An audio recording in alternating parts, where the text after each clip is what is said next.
los gobiernos, por ejemplo, decían que el Masewali era gente del pueblo, pero es un término amplio también. Masewali somos nosotros todos los, como decir, humano, persona. Hoy en día sí lo usamos, pero también se usa todavía en la Huasteca, todavía en algunos lugares. Hay gente que distingue entre Masewal y el que no es Masewal. O sea, Masewal, la gente común, pero si alguien tiene una ocupación, digamos que viene de lo antiguo, un curandero, un tepastiani, tepastiquet, o tlamatini, tlamatquet, o otra ocupación, entonces ya ahí se distingue un poco. O si alguien es autoridad comunitaria, que es un tequigua, entonces es un tequigua. A la vez es masewali, es masewal porque es persona, porque es humano.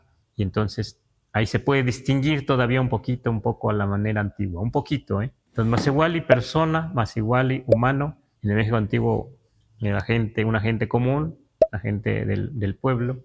También significa para algunos investigadores, dicen, el masewali es el merecedor, porque masewa es el verbo merecer. Entonces, amplio este término, ¿no?